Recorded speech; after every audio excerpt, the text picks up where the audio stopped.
Deixa eu colocar uma outra Claro. questão. A guerra na Ucrânia parece ter impulsionado, ao menos transitoriamente, o surgimento de uma nova bipolaridade e não de uma multipolaridade. Uma nova bipolaridade, a exemplo da Guerra Fria. Naquela época, a contraposição era entre dois sistemas diferentes e antagônicos: o capitalismo, liderado pelos Estados Unidos, e o socialismo, liderado pela União Soviética. E agora, como é que nós poderíamos definir a disputa entre o Ocidente, liderado pelos Estados Unidos, e a coalizão sino-russa? É uma disputa entre grandes interesses econômicos que buscam o controle político para privilegiar seus interesses da China, na sua aliança com a Rússia, que é uma aliança também que o senso comum imagina como uma aliança histórica, o que não é verdade, porque eles já tiveram muitos conflitos, muitas diferenças em diversos períodos históricos. Então, quer dizer, é uma aliança de oportunidade. Eu lembro que uma das primeiras entrevistas que eu fiz no conflito foi com a cônsul da Rússia em Minas Gerais, a Carolina Bernardes. E ela tem, inclusive, feito postagens remarcando essa posição. Os negócios entre países são negócios de interesses, não são negócios feitos por afinidade ideológica. Porque muita gente imagina nessa polarização que acontece, não só no Brasil, mas que aconteceu nos Estados Unidos, na Hungria, na Itália, enfim, no mundo inteiro, nesse fla-flu demasiado, que as questões das relações internacionais se deem por afinidades ideológicas. Então vem esse discurso, eu estou combatendo o comunismo está chegando, aquela coisa que é um discurso, na minha maneira de entender, de alienação. Não é um discurso de apropriação honesta do que efetivamente acontece. E os grandes interesses econômicos, hoje, ao meu ver, eles não conseguem mais. Anteriormente você tinha cortina de ferro, você tinha ali os países mais ligados à União Soviética, uma coisa de caráter mais ideológico, uma coisa de caráter... são diferenças de conceitos econômicos, de conceitos de vida, de conceitos humanos, né? Hoje eu vejo que tudo isso acabou se esvaindo. Tá? Hoje o que tá em disputa, efetivamente, são interesses de grandes oligopólios. O interesse que acontecia, a briga que acontecia lá na Ucrânia, anterior ao Maidan, já era um interesse de uma disputa entre grandes oligopólios. Os oligopólios que estavam na região russo-ucraniana contra os oligopólios que estavam mais na região de influência europeia. Quer dizer, esses grandes oligopólios justificam, inclusive, e aí, se você me permite, quero dar um pitaco aí que afetivamente me é caro, que a União Europeia faça acordos com o governo do Azerbaijão, que é um governo absolutamente medieval em relação ao seu modus operandi, com a sua própria população, e, de repente, evoque questões humanitárias no conflito ucraniano. Porque o que está por trás disso tudo? Grana. O que está por trás disso tudo? Interesses econômicos. O que está por trás disso tudo? O controle da informação que permita que a gente fique em disputas de cunho divisionista e diversionista, em lateralidades, enquanto, para pegar um termo que está sendo muito utilizado no passado, que a gente consegue enxergar, a boiada passa. Então a gente fica aqui discutindo se é Flamengo, se é Fluminense, enquanto os grandes interesses oligopolistas acabam consolidando as suas agendas. E uma coisa que é muito importante, Breno, nesse contexto, é que esses interesses oligopolistas, eles não têm uma religião, eles não têm um país, eles não têm eles não têm uma camisa, eles não têm uma cor. A cor deles é o dinheiro e o poder. Tá? E essas operações que, historicamente, no curto prazo, acontecem a partir de Washington e de Londres, estavam ameaçadas por operações que passaram a acontecer a partir do eixo Pequim-Moscou.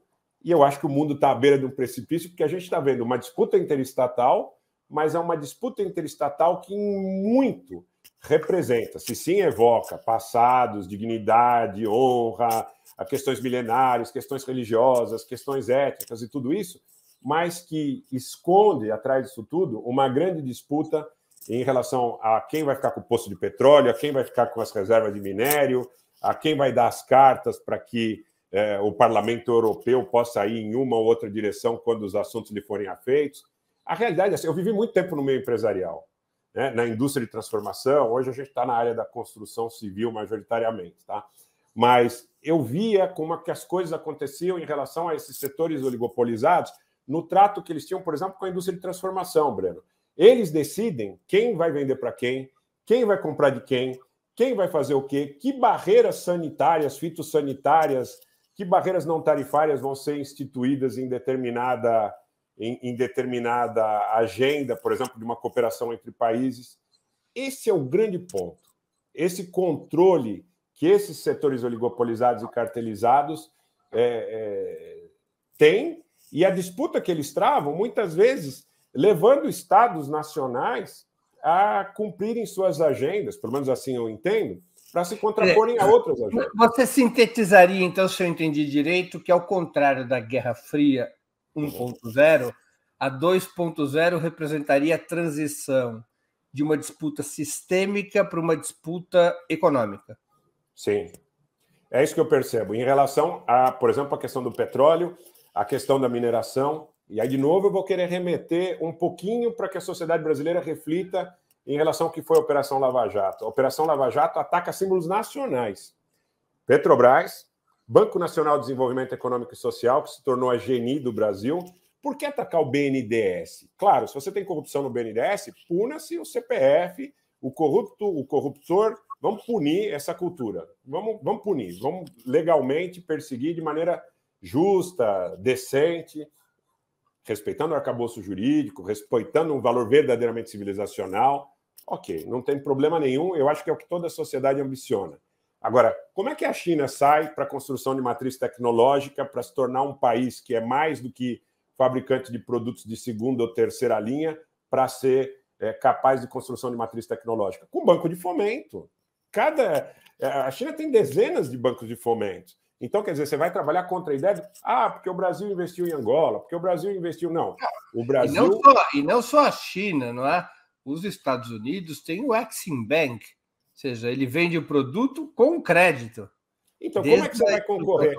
Como é que você vai permitir, por exemplo, que uma petroquímica brasileira ou que uma indústria de transformação brasileira com produto de alto valor agregado concorra na África, na Europa Oriental, na Ásia, na América Central, onde quer que seja, se você não tiver uma cultura de câmbio favorável, de banco de fomento, de uma legislação tributária que lhe propicie uma competitividade? Todos os países fazem isso no sentido de patrocinar o interesse da sua indústria. Quer dizer, aqui não, atacaram a Petrobras, atacaram o BNDES, atacaram a petroquímica, atacaram a proteína animal, a indústria nuclear, a indústria naval, e todo mundo achou que se tratava de um combate, todo mundo que eu digo majoritariamente, 80% da população, né? Fui falar contra a Lava Jato como eu falava, você ficava meio pária. Até os seus amigos ficavam, mas você é contra o combate à corrupção? Não, eu sou completamente favorável, mas eu não sou favorável que se apresente uma agenda, que se apresente uma embalagem, que se apresente uma capa com um interesse subreptício, sabe? Isso é uma coisa que me machuca. Eu acho que é da minha índole, da minha formação. Eu não gosto de ver pessoas bem intencionadas tendo ressentimentos explorados e sendo utilizadas como artífices de agendas que são escusas. E aqui no Brasil isso aconteceu, ao meu ver, na Operação Lava Jato, quando você mobiliza a população para entender que aquele é um valor nobre, que deve ser respeitado por todos. Veja, por exemplo, como é que esse pessoal, esse senhor, por exemplo, e familiares, né, atendem hoje ao debate político.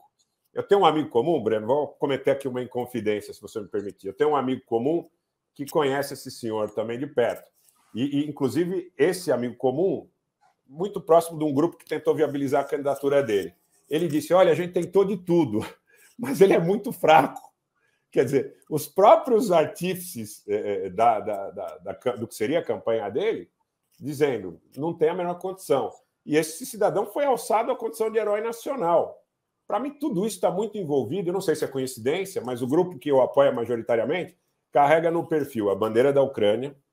E se tiver alguma discrepância aqui, Breno, fique à vontade mesmo como Cicerone aqui para me contestar, tá?